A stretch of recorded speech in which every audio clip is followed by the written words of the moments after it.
In the 9th District. This is a residential neighborhood, narrow streets, which is actually a problem when you have an explosion like this because it means more people might be impacted.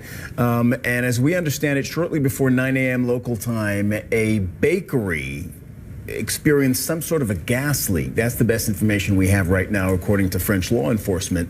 It was closed at the time because it does most of its business during the week. This is Saturday morning, and that's what the bakery, I believe, is what you're seeing on the street corner of the shot we just saw. And there was a gas leak, an explosion. We just heard from a somebody who lives in the neighborhood who just spoke to our CNN affiliate in France, BFM TV. They were evacuated, but the firemen were already on the scene, most likely to handle that fire at the time that there was that explosion. I mean, when you look at this video, it looks like it was massive, and you can tell that there are other buildings are connected to that building that look like they've been blackened as well. So we really don't know how so the windows have been blown out, and that over several buildings, and that already tells you the danger to the number of people that may have been affected, because shortly before 9 a.m. local time, city center in Paris, you would have people in their homes right there.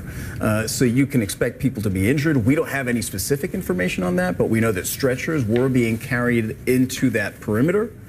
And I would expect that that's what law enforcement and that's what first responders are doing right now, which is going door to door through those buildings, finding out who needs help and how many people may have been injured. I would be stunned if there were no injuries coming out of this. And Cyril, at this point, can you give us a sense of the timing, exactly when this happened, and how many people would have been out and about? That's a very relevant question, because a Saturday morning in a residential neighborhood in Paris means people are starting to walk out of their houses and maybe buying bread in a bakery. That's a typical thing that you do on a Saturday or Sunday morning, absolutely. A staple of French life.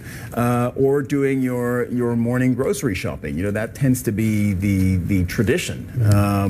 And so you would have had a lot of people either indoors or just starting to come out and mill around that neighborhood, which again is a very residential neighborhood. So you don't have the benefit of this being a set of office buildings, which would have been empty at that point in time and at that day of the week. On the contrary, it would have been full of people.